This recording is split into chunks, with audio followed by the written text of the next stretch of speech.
દાહોદ જિલ્લાના ગરબાડા તાલુકાના મોટી ખરજ ગામે ગરબાડા દાહોદ નેશનલ હાઈવે પર દારૂ ભરેલી પિકઅપ ગાડી પલટી મારતા દારૂની રેલમછેલ। આજરોજ દાહોદ જિલ્લાના ગરબાડા તાલુકાના મોટી ખરજ ગામે ગરબાડા દાહોદ નેશનલ હાઈવે પર દારૂ ભરેલી પિકઅપનો ફિલ્મી ઢબે પોલીસ દ્વારા પીછો કરતા પિકઅપના ડ્રાઈવરે પૂરજોશમાં ગાડી હંકારતા અને પીછો કરનાર પોલીસ જવાનો પાછળ આવતા હતા ત્યારે પિકઅપ ડ્રાઈવર સ્ટેરિંગ પરનો કાબુ ગુમાવતા પલટી ખાઈ ગઈ હતી। ગાડી નંબર GJ01 TV 8503 તેમાં ભરેલ વિદેશી દારૂ રેલમછેલમ થઈ ગયો હતો।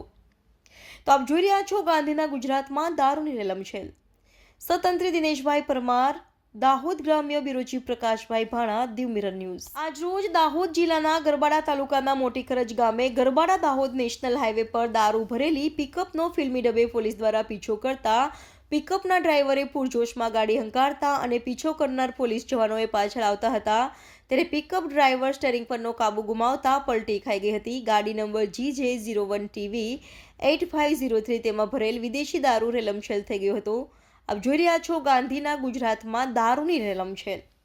Diu Mirror News Dahod. Hello નમસ્કાર, જય શ્રી કૃષ્ણ। હું છું તમારો પ્રિય ખજૂરભાઈ। તમામ ગુજરાતીઓને કહીશ કે સરસ મજાનું ન્યૂઝ એવું કે દીવ મિરર ન્યૂઝને જોતા રહેજો। જય માતાજી, જય શ્રી કૃષ્ણ।